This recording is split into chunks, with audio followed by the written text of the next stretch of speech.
Señora, aquí estamos revelando los trucos de enfoque matinal fuera del aire. Algo que nadie creería, lo que acaba de pasar aquí nadie lo creería. Es un secreto que se queda entre nosotros, como se quedan muchos secretos de instrucción en el ámbito del Ministerio Público. Le damos la bienvenida a Olga Dolores Dinaya Verías, la Procuradora Fiscal de la provincia de Santo Domingo, una buena amiga de Enfoque Matinal y compañera de Trasnoche de Marisabel Soldevila, las dos estrenando bebé. ¿Cómo está, maestra? Buen día. Hemos estado muchas madrugadas en la calle, recuerdo siempre esas madrugadas intensas con la DNCD, saliendo de parqueos, corriendo la su jurisdicción completa, persiguiendo la infracción a la ley, la posesión de sustancias controladas. Usted siempre terminaba con buen ánimo, magistrada. Pero por supuesto que hay que tenerla, además de lo que estamos haciendo, lo hacemos con amor y nos gusta, entonces no podemos tener un ánimo pesado y una cara entruñada, como nosotros decimos en buen dominicano, y al hacerlo con alegría, precisamente tratando de aportar algo positivo a la sociedad, pues evidentemente cuando tenemos resultados, pues ¿qué más que reírnos al final del trabajo comenzando la mañana? Pero escucharla hacerlo con alegría, lo que nos gusta, hacerlo con amor, pero estamos hablando de un tema de allanamiento, de situaciones que no saben qué se van a enfrentar, o sea, hay peligro ahí. Pero es que el que está involucrado en esta función sabe que eso es parte del trabajo, entonces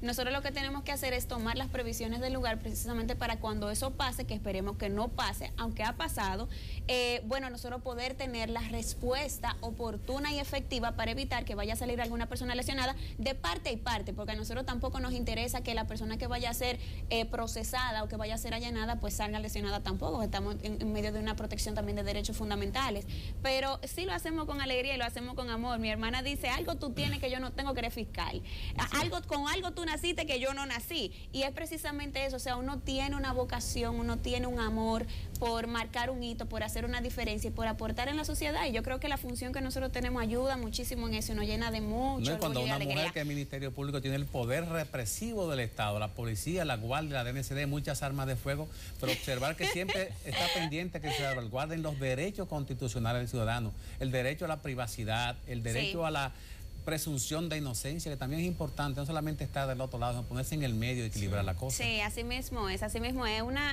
nosotros nos regimos por el principio de objetividad, precisamente que enmarca todo eso. Tenemos que buscar la manera de conseguir las pruebas que imputen y que vinculen a esa persona de una manera directa, precisamente con el hecho que perseguimos, porque al momento de nosotros penetrar, como usted dice, en la intimidad de una persona como lo es su vivienda para registrar, pues evidentemente que hay ciertos derechos que se van a ver afectados, pero evidentemente si contamos con las debidas autorizaciones, pues tenemos el permiso completo para nosotros poder realizarlo. Sea bienvenida en Enfoque Matinal. Amén, muchísimas gracias por eso. Acabamos de entrar en diciembre, un mes que, bueno, uno se pone muy contento, hay mucha alegría, pero también aumenta la criminalidad, el delito. Hemos visto cómo el presidente de la República ha solicitado una transferencia de fondos de lo que queda de presupuesto para este año, para Interior y Policía, para la Policía Nacional, no así para el Ministerio Público. ¿Cómo se está preparando específicamente en su jurisdicción para esta temporada en la que todo se exacerba? Claro, lo que sucede, por ejemplo, con la parte de Interior y Policía y de la Policía Nacional es que son las personas que están presentes en las calles precisamente haciendo una acción preventiva. Nosotros estamos esperando que suceda, aunque la ley nos vincula también en lo que es la prevención, pero más en la vinculación con la sociedad, llevar información, educar y todo aquello. La parte de la policía necesita realmente los recursos, porque ellos sin vehículos, sin combustible, sin una motocicleta, pues no van a poder ejercer esa función preventiva y de vigilancia en zonas que ya se tienen identificadas como altamente conflictivas.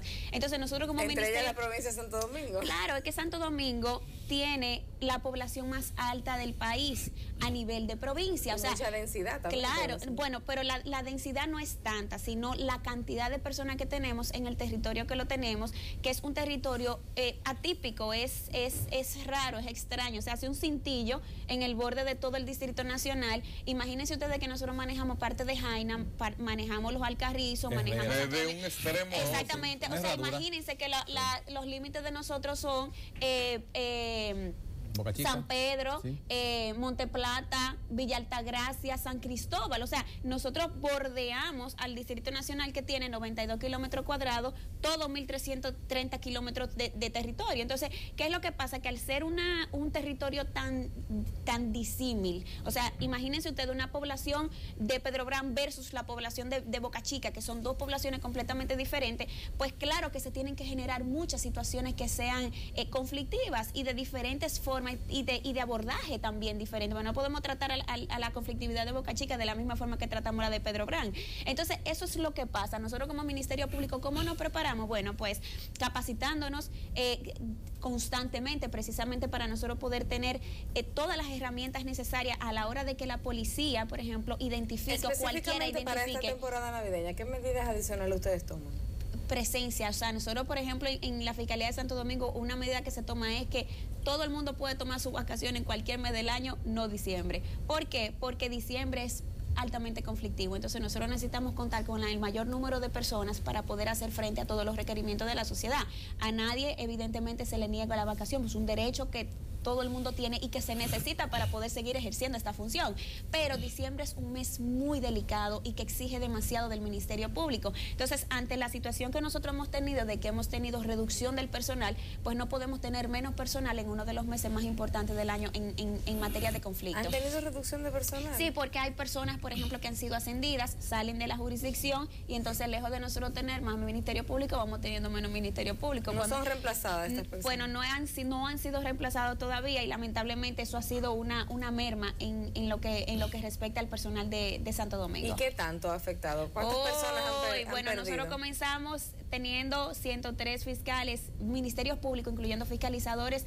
Cuando yo llegué en el año 2012, ya nosotros vamos teniendo aproximadamente 75 miembros del Ministerio Público. ¿Y no ha mermado en esa misma proporción la necesidad? No, para nada. Aunque nosotros sí hemos visto reflejado en las estadísticas ciertas reducciones en tipos penales como delitos contra la propiedad, entiéndase robo y ese tipo de hechos. Y también ha habido una leve reducción en lo que tiene que ver con violencia física y homicidio. No así, por ejemplo, con los temas de... Robo de motocicleta que habíamos hablado. Siempre los robos de motocicleta y de armas de fuego llevan la cabecilla y la delantera y el puntero en lo que tiene que ver con delitos contra la propiedad. Pero, por ejemplo, en lo que tiene que ver con delitos especiales, falsificación y ese tipo de cosas, también ha habido una merma. No así, por ejemplo, con los temas de violencia intrafamiliar y de género, que ha tenido entonces una alza en el año 2014. En estos días ya, ayer el procurador estaba en Polonia trabajando el caso del padre Gil y de Wolowski. En República Dominicana, en la jurisdicción que a usted le corresponde manejar, el tema violación y abuso sexual, ¿qué estadísticas se tienen? Principalmente, ¿en qué núcleo de familia, por el hacinamiento, por la concentración de tanta gente junta en espacios geográficos en el que se permiten alguna flexibilidad en conducta? ¿Cómo va el aspecto de la violación y el abuso de menores en su jurisdicción? Mire, nunca se van a denunciar los hechos de violación y de abusos sexuales que realmente suceden, y eso es lamentable. Hay un subregistro entendible. La cifra negra no en Santo Domingo, eso es a nivel mundial, por muchísimas razones. Precisamente lo que usted apuntó es una de las causas. El hacinamiento en el que viven muchas personas normalizan comportamientos y normalizan conductas, y al normalizarse, pues la persona, por evitar escándalo, por encontrar, bueno, tenía que pasar, porque nosotros viviendo en estas condiciones, pues eso era lo menos que podía pasar. Comienzan a normalizarse ciertas cosas, comienzan a aceptarse ciertas cosas, a conformarse con ciertas situaciones que también el enfrentar un proceso implica recursos, no en el aspecto penal per se como la atención, pero una persona que necesite trasladarse para poder interponer una denuncia, para darle seguimiento a un proceso, necesita manejar recursos económicos para todo ello. La víctima ahora mismo no tiene una representación gratuita, necesita tener una representación legal que también implica un costo. Entonces, muchos son los aspectos que pueden incidir precisamente en que se le dé seguimiento o no a un hecho de violación o a una denuncia. Ahora, ¿qué le puedo decir? Si se denuncia, por ejemplo, hace un momento estaba hablando con una compañera de trabajo sobre un hecho que me comunicaron anoche que se está dando, o sea, está en proceso de investigación. No le puedo decir que sea el delito más denunciado, lamentablemente, el que más denunciado es la violencia física actualmente, tanto en contra de mujeres a nivel intrafamiliar y en contra de menores de edad, pero sí la incidencia de delitos sexuales en perjuicio de menores de edad es relativamente alto. Ahora no le pudiera yo decir, bueno, son tantos, porque no traje el número exacto y no me gusta entrar en errores en ese sentido, porque es un tema demasiado delicado. Los que visitamos los recintos penitenciarios nos encontramos con adultos de más de 50 años generalmente condenados por violación sexual o por acoso sexual. ¿Qué dice el Ministerio Público? La mujer, a la familia, al padre o a la madre, ¿cómo debe cuidarse el niño y el joven de situaciones así? ¿Cuáles son los riesgos? ¿Y qué perfil generalmente tiene a quien se investiga y a quien se comprueba que es el infractor? Por lo general, cuando se dan hechos de violación en perjuicio de menores de edad, en el entorno de lo que usted está planteando son personas de cerca, o es un tío, o es un hermano, o es un primo, una persona que frecuenta mucho la casa, un padrastro, un empleado, un profesor.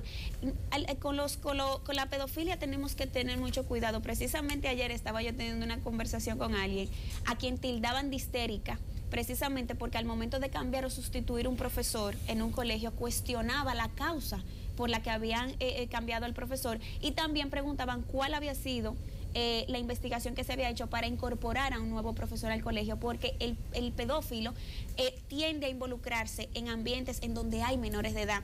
Es conductor de un transporte escolar, es profesor de canto, es profesor de música, es profesor de deporte, es profesor en un colegio o en una escuela. Entonces, uno tiene que estar pendiente. Hubo una sustitución de un profesor. No es que nos pongamos histéricos en el sentido de que todo el mundo es malo, para nada, pero tenemos que investigar por qué sale y quién entra, quién es la persona que entra, qué investigación se hizo, cuál ha sido su trayectoria, para nosotros poder cubrir a esos menores de edad que muchas veces solamente por tener al profesor enfrente se impresionan y no necesariamente comunican todo lo que viven diariamente con esas personas.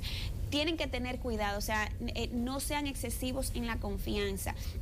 Ahora mismo el mundo está muy sexualizado. Ayer, por ejemplo, mucha información. Ayer, claro, y el acceso a esa información, y no solamente eso, hay mucha malicia en ese sentido.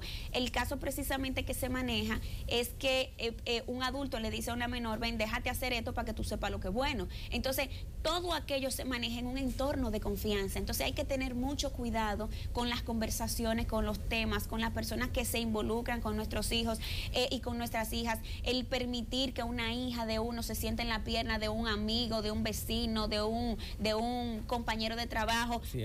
Hay que tomar en conciencia, claro, de establecer esos límites, como bien ustedes establecen, para evitar que se vayan a generar situaciones. Yo me imagino, magistrado, usted recibe una cantidad de cosas, casos, atroces, información, que tiene que ser muy difícil el tema de manejarlo. Ahora, ¿qué decirle a la gente o a la gente de su provincia, donde usted está, la provincia de Santo Domingo, cómo manejar casos cuando en el caso de pedofilia, por ejemplo, o en el caso de un asesinato a una menor, o en una comunidad donde entra una persona, viola a un niño, mata a una niña, hace un caso tan extraordinario así que uno no lo puede ni siquiera aceptar y después sale libre esa persona? ¿Qué hacer? Bueno, lo primero es que es necesario darle seguimiento al proceso. Precisamente por eso nos hemos enfocado en tratar de acercar la institución a las comunidades para que el acceso sea mucho más fácil y sea menos lesivo en cuanto a lo económico, por lo menos en la primera etapa del proceso. El seguimiento es sumamente importante. ¿Por qué? Porque eso nos va a permitir y nos va a garantizar el seguimiento de parte de ustedes. El seguimiento por parte nuestro siempre va a estar, sino por parte de la persona afectada. ¿Por qué? Porque por lo que hablamos ahorita, la ruta crítica que sigue una persona víctima del hecho que sea, es difícil. Ya el hecho de tener que enfrentar una situación de carácter penal, pues ya es difícil de por sí. Pero ¿qué es lo que tenemos que hacer como autoridades? Buscar la manera de que ese trayecto sea lo menos traumático posible y darle seguimiento. ¿Qué hacer? Precisamente eso, empoderarse de su caso, no temer comunicar cualquier tipo de situación, cualquier tipo de amenaza, de no se preocupen que yo estoy pegado allá y conmigo no va a pasar nada. Eso no es así. Muchas veces se hacen comentarios de esa naturaleza para debilitar el interés de la parte y que la parte no les siga dando seguimiento. Pero es preciso que la parte se involucre con el Ministerio Público, que es su aliado en este proceso, para poder conseguir sanciones que sean ejemplo para la sociedad y que eso sirva también de contención para aquellas personas que piensen hacerlo en un futuro. En sentido general, ¿ha bajado la delincuencia en la provincia? Nosotros en sentido general. Es que yo no puedo hablarle de que ha reducido, porque a mí esas preguntas me dan un poquito de temor. Por ejemplo, nosotros tenemos un incremento en el número de denuncias de violencia de género e intrafamiliar. Me preguntarían, ¿aumentó la violencia? Yo le diría, no necesariamente, quizá aumentó la confianza en la institución y las personas están yendo a poner más denuncias. ¿En qué proporción ha aumentado? Es un aumento leve de unas 70 denuncias más con relación al periodo de enero a octubre, comparado entre 2013-2014, pero por ejemplo en la Fiscalía Municipal que nosotros inauguramos en Herrera, en los primeros 40 días de su funcionamiento ya se habían atendido 1.550 personas, lo que quiere decir que al momento de uno facilitar el acceso, la gente va a venir. ¿Por qué? Porque una persona, por ejemplo, que yo lo he dicho en otras ocasiones, que vive en Pedro Brán, tiene que contar al mínimo con 400 pesos de pasaje para poder trasladarse desde allá hasta la sede central. Desde el momento que nosotros inauguramos esa fiscalía en Herrera, pues se le facilita el acceso, es menos el dinero que tienen que invertir y la persona busca la ayuda de la justicia. Entonces, eso es lo que sucede, o sea, eso es lo que sucede. Nosotros tenemos que buscar la manera de verificar esos puntos para poder facilitar el acceso a la justicia. Aumentar, disminuir, bueno, ¿qué le puedo decir? En cuanto a los delitos contra la propiedad, tenemos una reducción, pero yo no pudiera decirle a usted, bueno, fue que se redujo. Sí, claro, se han implementado medidas, se han hecho coordinaciones con la Policía Nacional, se han identificado sectores en donde se han tenido planes que han dado resultados extraordinarios, o sea, en donde asiduamente habían situaciones de robo que han mermado los robos, pero yo no le puedo decir que redujo porque lo que hace la delincuencia es que se traslada. Entonces, cuando la delincuencia recibe un impacto, por ejemplo, en un sector de Pedro Brán, lo que hace es que se traslada a un lugar en donde la supervisión no esté tan fortalecida como está fortalecida en ese lugar. Entonces, sí ha reducido, claro que ha reducido, mínimamente ha reducido, pero nosotros lo que pretendemos es precisamente facilitar el acceso para que cuando suceda las personas puedan facilitarse el acceso. Usted habla de la delincuencia, pero la delincuencia, a mí lo que me llama la atención, la delincuencia las autoridades lo conocen. Aquí todo el mundo sabe quién es que roba en tal sitio, quién es el cabeza caliente, mandan a buscar fulano, si pasa algo en tal sitio. ¿Por qué ese fulano que todo el mundo lo conoce no está detenido? Eso no solamente sucede a nivel de autoridades, que me imagino que se refiere por ejemplo, al caso de la policía, que es quien tiene mayor presencia en las calles, sino que también sucede a nivel de los... O sea, en el sector todo el mundo sabe quién es el que roba, quién es el que vende la droga, cuál es el dueño del punto de droga, pero ¿qué es lo que sucede? Que la comunidad no siempre se va a atrever a denunciarlo por temor. ¿Qué sucede? Que si la autoridad, por ejemplo, sucede ese caso de que conoce, pero la persona ciudadanamente comete los hechos y no hay ningún tipo de consecuencia, ¿qué va a hacer la comunidad? Seguir reprimiendo la intención de denunciar el hecho. ¿Por qué? Porque entiende que entonces hay algún tipo de complicidad. ¿Cuál es el llamado que hacemos? Si ustedes entienden en algún momento que las autoridades tienen algún tipo de complicidad, no importa la autoridad, puede ser Ministerio Público, puede ser la policía, puede ser quien sea, inmediatamente comuníquelo. Me pueden comunicar a mí me comunican en el Twitter, ahí yo publico mi número de celular, me pueden escribir por el WhatsApp. Me dilato a veces en responder porque a veces yo me descuido una mañana y tengo 260 mensajes y responderle a cada quien con la cantidad de trabajo que tenemos un tanto complicado, pero les respondo. Entonces, tienen que buscar la manera de hacernos llegar la información, porque si no enfrentamos ese tipo de complicidad, pues lamentablemente lo que va a seguir es sucediendo. Yo le escucho hablar y me quedo con las cifras que dio hace un ratito de esa disminución de 103 a 75 personas en un momento en que aumentan las denuncias. Sí. Y hablamos de la entrada de un 911 que ha potenciado también las denuncias, sobre todo en el tema de violencia intrafamiliar y de género. Sí. ¿Cómo hacerlo? ¿Cómo hacerlo con 30 menos y con más casos? Con voluntad. ¿Cómo le está impactando eso? Ha impactado de manera considerable. ¿Por qué? Porque, por ejemplo, en fiscalías barriales, como se le solía llamar, nosotros teníamos presencia del Ministerio Público en 13 fiscalías barriales. Hemos tenido que sacar Ministerio Público y poner allí representación a través de abogados asistentes que nos remitan a nosotros las informaciones para nosotros entonces como Ministerio Público poder darle seguimiento. Pero no cuente nadie con que la Fiscalía de Santo Domingo se va a quedar de brazo cruzado o se va a poner a mirar al cielo, a quejarse de que tenemos 30 menos, sino que con lo que tenemos vamos a seguir adelante y vamos a sacar el trabajo. Por ejemplo, yo le digo a ustedes y ustedes se sorprenden, pero la Fiscalía de Santo Domingo ha seguido funcionando y esa es una de las grandes virtudes que tiene el equipo de Santo Domingo, que independientemente de que tengamos 30 menos, el trabajo pero va a seguir de alguna manera eso va muy divorciado del discurso que pone la prioridad, por ejemplo, en atender estos temas de violencia intrafamiliar.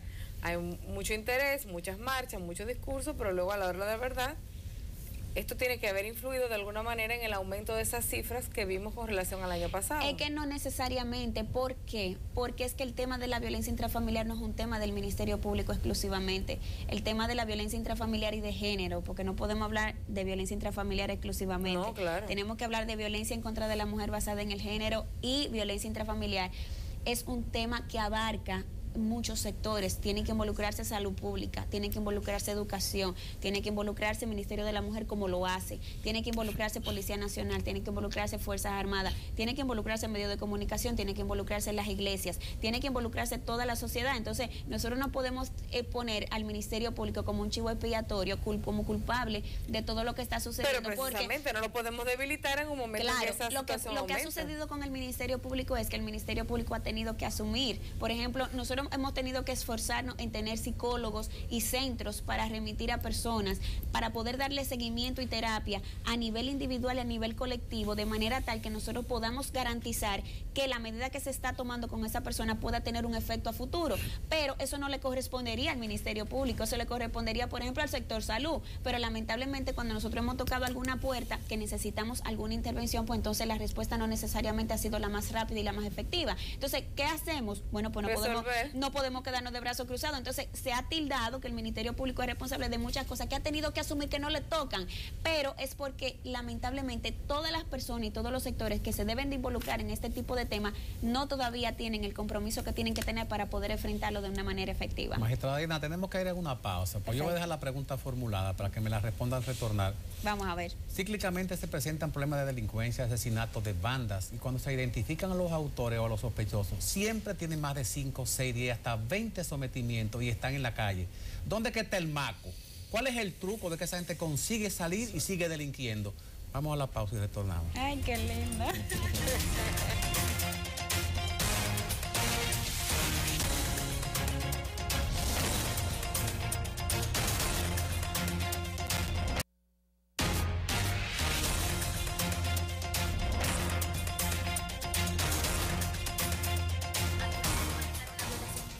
De nuevo en el aire aquí en Enfoque Matinal. Magistrada, quedó la pregunta anterior para responder. El maco, los misterios, ¿cuál es el secreto? ¿Por dónde hay que meterse? ¿Cuál es el túnel que permite que esta gente salga? ¿Cuál es la tarjetica que tiene? No, bueno, hay tarjeta. Miren qué es lo que sucede. Cuando hablamos de sometimiento hay que tener mucho cuidado, porque antes se entendía como sometimiento y se llamaba a sí mismo en un documento que hacía la policía, sometimiento a cargo de los señores fulano, fulano, fulano, fulano, cuando teníamos el Código de Instrucción Criminal anterior. Y se entendía que ya la persona estaba sometida a la acción de la justicia. Nosotros tenemos que entender el sometimiento como la presentación de la persona ante el juez. Pero nosotros no siempre contamos con las herramientas suficientes, entiéndase las pruebas, para someter a una persona a conocerle medidas de coerción. Entonces, si hablamos de que la persona fue sometida, nosotros tenemos que delimitar primero qué significa someter a una persona. Si fue apresada 63 veces y llevada a un destacamento, pero no, por ejemplo, pasó del destacamento, pues no tenemos nada. ¿Por qué? Porque no se le dio seguimiento a cada uno de esos 63 procesos por los cuales esa persona fue apresada. ¿Qué es lo que necesitamos hacer? La policía dice que la culpa la tiene el Ministerio Público, que no sigue los casos. Yo no establecería culpables. ¿Por qué? Porque el Ministerio Público tiene una responsabilidad mayúscula en este proceso, porque es quien somete a la persona ante la consideración de un juez para que le imponga una medida de coerción a alguien que tiene que contar al menos con una cintila, como se dice, de elementos probatorios que vinculen a esa persona con el hecho que se le está imputando. Si nosotros no tenemos cómo vincular, que es precisamente una de las razones de ser de nuestro Código Procesal Penal, el que antes no se trancara a las personas con cara de expediente, que vieran a una persona en camisilla y bermuda en la calle y se la llevaran y esa persona durara 10 años preso. ¿Por qué? Porque no sabía por qué estaba preso. Precisamente ahora lo que se está buscando es tener la carga probatoria suficiente para que una persona sea condenada, para que una persona sea reducida a prisión. Entonces, ¿qué es lo que sucede? el Ministerio Público y la Policía Nacional tienen que trabajar de manera conjunta. La Policía Nacional, tan pronto como tiene la noticia de que un hecho ocurrió, tiene que comunicárselo al Ministerio Público para que el Ministerio Público trace las pautas de cómo se debe de seguir la investigación, porque el Ministerio Público es quien sabe cómo se debe de introducir. Claro que sí, eso sucede.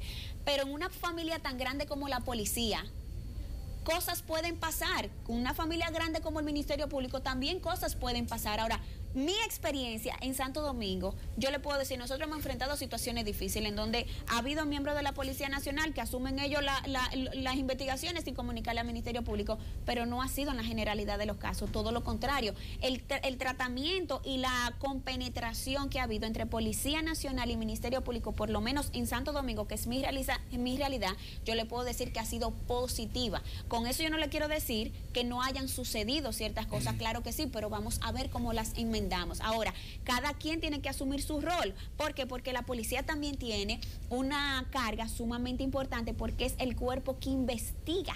Entonces, el Ministerio Público también tiene que depositar confianza en esa investigación que hace la Policía Nacional. Ahora, nosotros no podemos despacharnos diciendo fulano o fulana es el responsable de que esto haya ocurrido porque esa persona tenía tantos sometimientos anteriores y todavía esa persona está en la calle. ¿Qué pasó con esos sometimientos anteriores? ¿Cuál fue el seguimiento que se le dio? ¿Cuál fue la investigación? ¿Y cuál fue la carga probatoria tan débil que tuvo ese proceso que lamentablemente hubo que soltar a la persona hasta esperar que cometa un nuevo hecho, señores? Porque el delincuente es delincuente, a eso que se dedica. Esperemos que cometa el próximo. Ahí está el tema, magistrada. Mucha gente no tiene confianza en el sistema. No tiene confianza y hay muchas críticas con el tema del código, que no funciona, que los procesos, que lo que se pide, que no estamos preparados. ¿Cuál es su opinión del código? Que no es así, claro. ¿Usted está de acuerdo con el código cómo está funcionando actualmente? No, es que yo no le puedo decir que estoy en desacuerdo porque es la ley que tenemos y tenemos que buscar la forma de aplicarla y tiene sus luces, que tiene sus grandes oportunidades de mejorar como todo. Nosotros como seres humanos todos los días podemos ser mejores que ayer. ¿Qué mejoraría usted de por el código? Si comenzamos a hablar de eso, bueno, pues no vamos a terminar. Asuntos de plazo, pudiéramos hablar de plazo, pudiéramos hablar de representación legal, pudiéramos hablar de calidad para darle seguimiento a procesos, pudiéramos hablar de muchísimo, pudiéramos hablar de competencias, pudiéramos hablar de Dios santo, de exenciones, pudiéramos hablar de muchísimos temas con relación a las oportunidades de mejora que tiene el Código Procesal Penal, pero si es el que tenemos, no podemos sentarnos a decir el código no sirve, el código sí funciona. Y si nos vamos a las estadísticas, nosotros tenemos, cuando se implementó el Código Penal, el Código Procesal Penal, habían 8,000 internos aproximadamente a nivel nacional, hoy tenemos 27,000. Entonces, no quiere decir que el código no permite trancar personas, claro que lo permite. ¿Qué es lo que nosotros tenemos que hacer? Fortalecer los equipos de investigación, darle las herramientas necesarias, actualizarlo, modernizarlo, pero nosotros no podemos pretender tener resultados distintos utilizando las mismas técnicas que utilizábamos hace 10 años, utilizando los mismos equipos que utilizábamos hace 10 años. No es posible que nosotros tengamos que manejar una situación psiquiátrica de una persona y que tengamos que rogarle al Colegio de Psiquiatría que no haga una experticia porque no contamos con un personal dentro del Instituto de Ciencia Forense para que lo haga. Ya así vamos contando, poquito a poco vamos asumiendo responsabilidad y vamos incorporando elementos que necesitamos para fortalecer. Pero el Código, por ejemplo, penal, es una herramienta que forma parte de la política criminal del Estado, pero el Código Penal no es el que te va a contener la criminalidad, el Código Procesal Penal no es el que te va a contener la criminalidad, es la política criminal integral que permita que cada quien asuma su rol dentro de lo que es la persecución y nosotros podamos tener investigaciones efectivas que nos lleven a nosotros a un proceso contundente en contra de una persona sin escapatoria. Claro, no todos los procesos van a tener los mismos niveles de complejidad en la investigación. Habrá unos que serán facilísimos y que nosotros podremos tener cajas de prueba y habrá otros que las pruebas van a ser indiciarias. Pero siempre y cuando nosotros contemos con la voluntad, porque muchas veces con pocos recursos, pero con una voluntad mayúscula se consigue muchísimo más que cuando usted tiene todos los recursos en la mano. A usted de nada le sirve tener todos los equipos más modernos si usted no tiene un equipo que sepa manejarlo, si usted no tiene un equipo con la voluntad de entregarse a este tipo de trabajo, porque este tipo de trabajo demanda mucho más de lo que te da.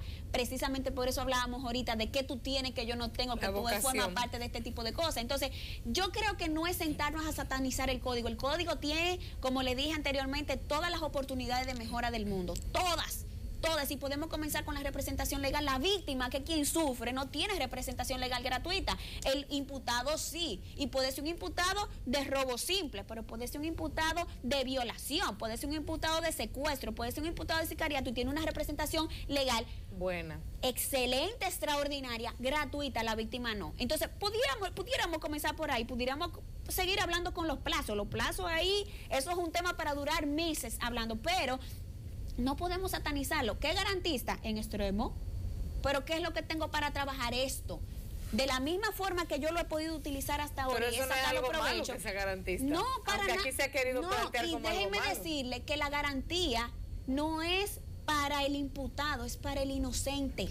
Claro, es que la presunción de inocencia, que estemos todavía hablando de presunción de inocencia, es que es un convencer derecho, a la gente de que eso es algo válido. Es que es un derecho eso fundamental. Es que yo le voy a hacer la historia de alguien así brevemente. Un conocido mío estaba reparando, estamos hablando antes de la implementación del código, su radio de su vehículo en la calle.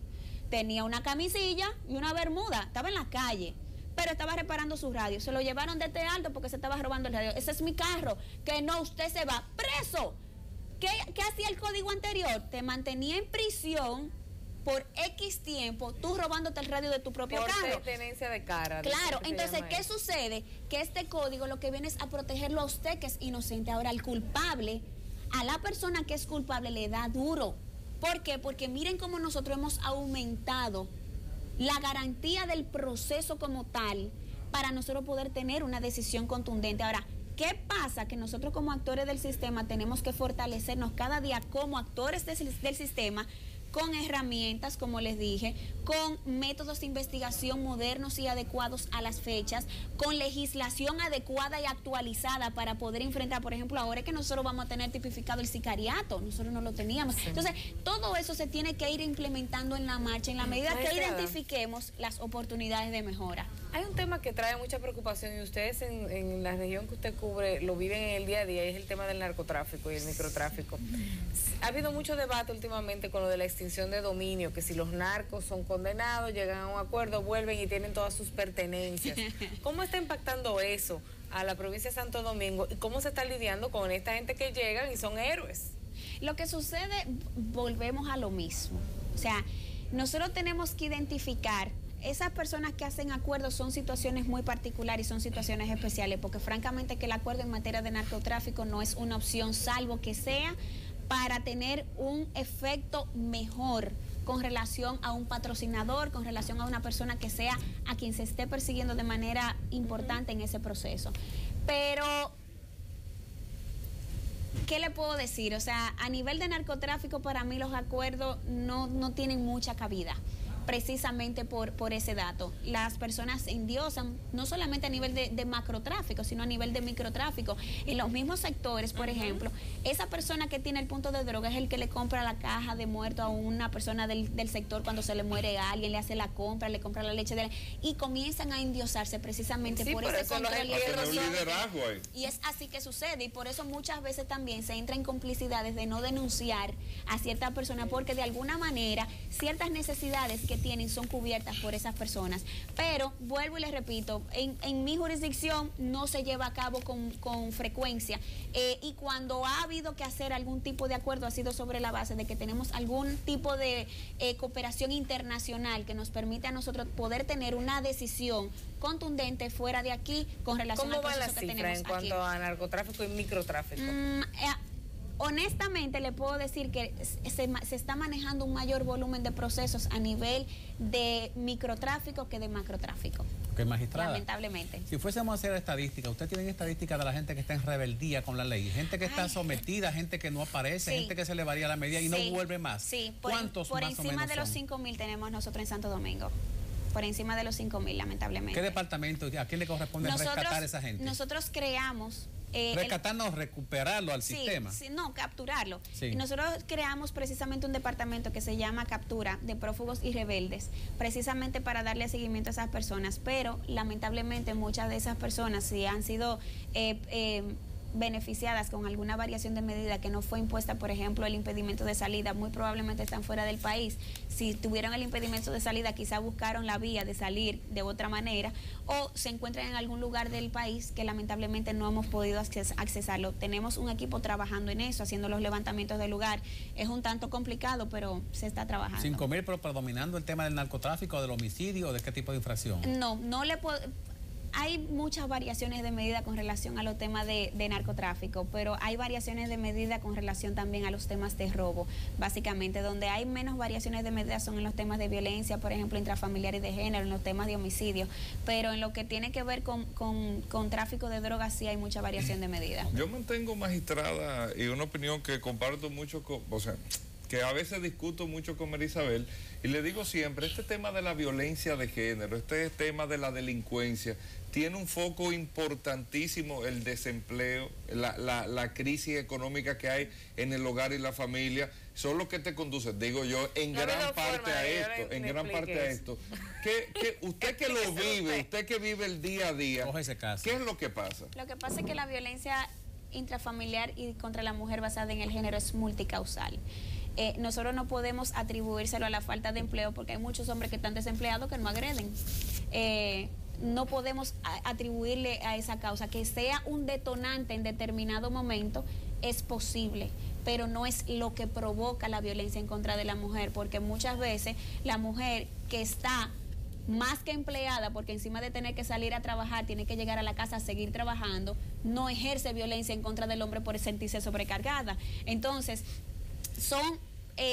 vamos a ver, son excusas que se han buscado para justificar ciertas acciones o ciertas conductas violentas, no de parte suya, porque eso es una concepción cultural que se tiene.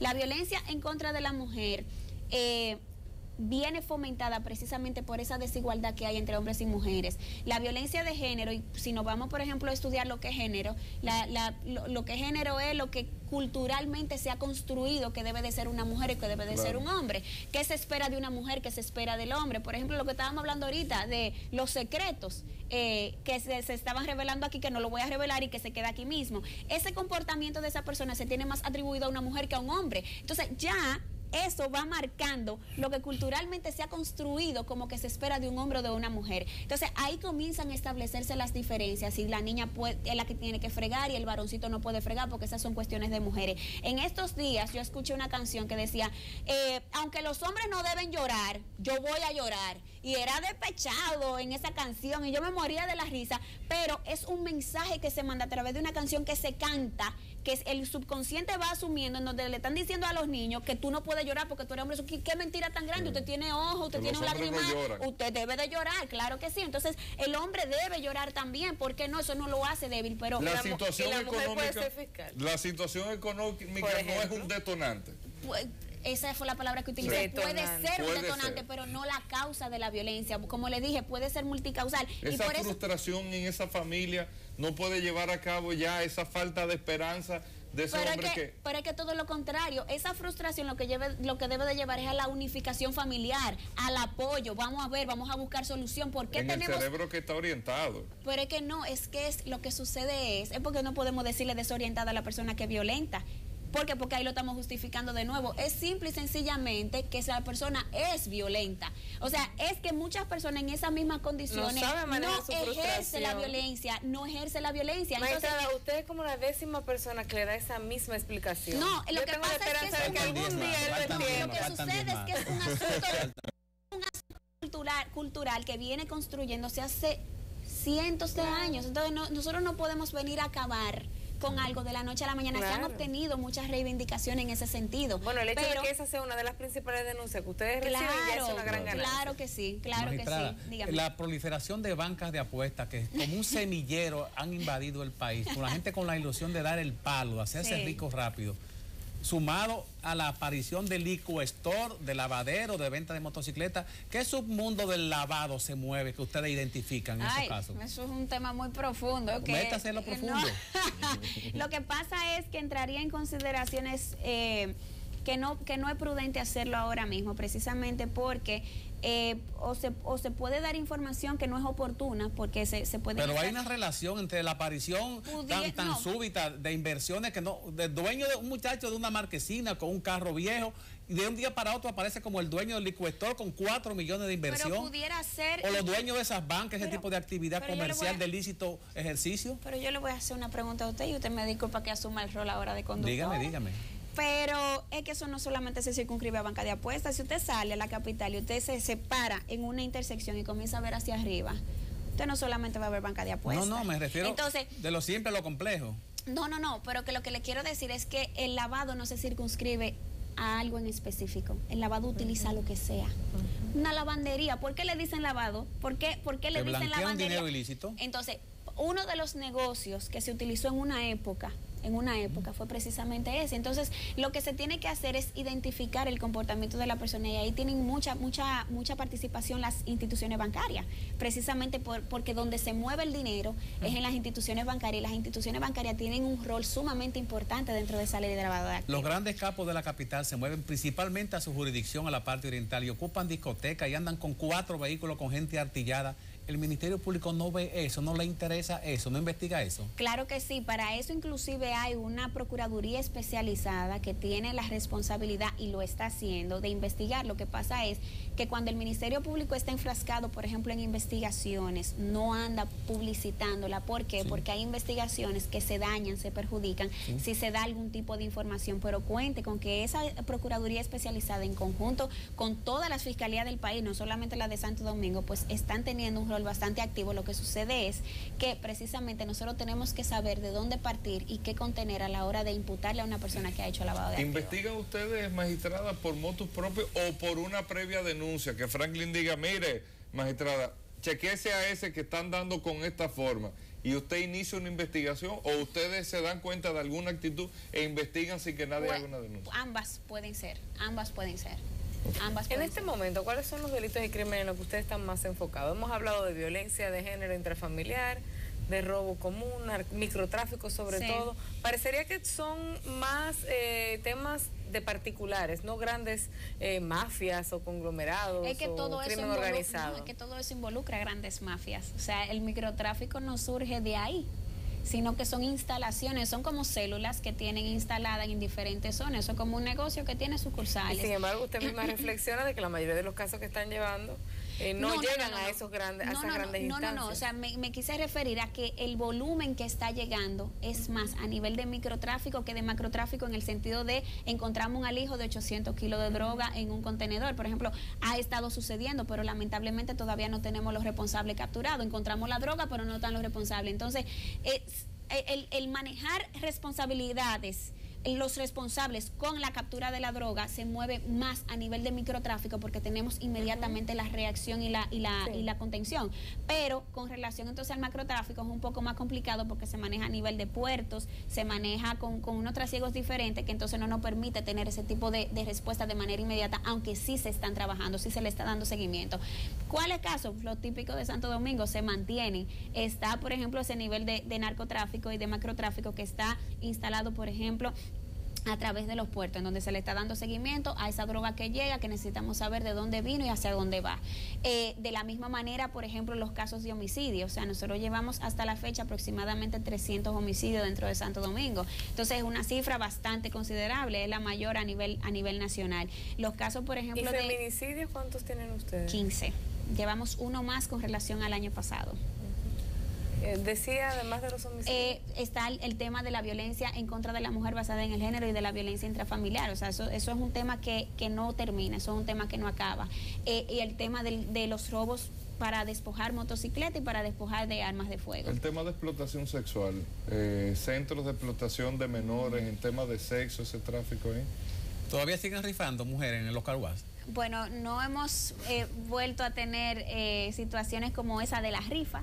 Sí, que él participó Me de estoy acordando ahora de un sí. allanamiento. Yo lo vi en una foto crónica. Sí.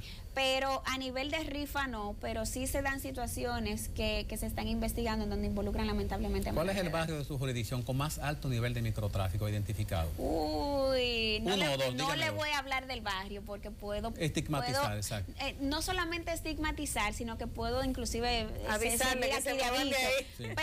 Pero la parte de Santo Domingo Oeste, o sea, pero no Santo Domingo Oeste, sino la parte oeste de Santo Domingo tiene mucha actividad. Aunque en el ese muerto y sentido. Gilbert se hayan ido. Tiene mucha actividad esa zona de Santo Domingo. Tiene mucha actividad. Bueno, Hugo se deleita con esos temas. Él vive él vive en el Parque de las Luces del Se pasaron centro. esos Sí. tigres del Carbón con el tema de la rifa. Bueno, ¿qué le cuento? Ahí estaba el volante. Sí. ¿Qué decirle? Lo que pasa eso es parte de lo que tiene que ver con la cosificación de la mujer y lo de la violencia de género. Sí. O sea, eso es algo que le manda un mensaje a la sociedad diciendo la mujer es una cosa, trátela como sea. Y de ahí vienen precisamente las situaciones y las actitudes violentas en contra de ella. magistrada, la entrada ya de diciembre en pleno, un mensaje para la gente, a ver si se calman un poquito y hay menos accidentes, hay menos delitos, menos crímenes. ¿Cómo cuidarnos ahora en Navidad? Prudencia, lo primero que hay que hacer todos los días es encomendarse a Papá Dios. Agárrense de Papá Dios. Yo creo que toda persona que pueda tener a Dios en su corazón va a marchar de una forma distinta. Cuando uno se maneja con amor, cuando uno se maneja con bondad, cuando uno se maneja con comprensión hacia la otra persona, pues las cosas marchan de una forma distinta. Cuando uno comienza a dejar de ver el problema en la otra persona y comienza a examinarse uno mismo y comienza a ser más bondadoso, más generoso en cuanto a la percepción de la otra persona, claro, sin dejar cada quien de asumir su rol en lo que corresponde a lo que es la persecución del crimen, pues las cosas marchan de una forma distinta. Yo creo que el diciembre es un tiempo para reflexionar, para uno ponerse a pensar, para uno recapacitar, para uno hacerse una evaluación de cómo fui, cómo puedo ser mejor, y en la medida que nosotros luchemos por ser mejores personas, pues evidentemente vamos a tener una mejor Y sociedad. el que no lo haga, que sabe que el Exacto. Ministerio Público está ahí. Que la magistrada se integró de nuevo. Magistrada, por último, escuché a la magistrada del Distrito Nacional, Jenny Berenice Reynoso, que para nosotros ustedes han hecho como un dúo dinámico, que han venido aquí entre el distrito y Santo Domingo, y decía que a ella no le interesaba cuando se le terminase su periodo, que no le interesaba continuar más en el cargo como fiscal del distrito. En su caso particular, cuando se le termine su periodo,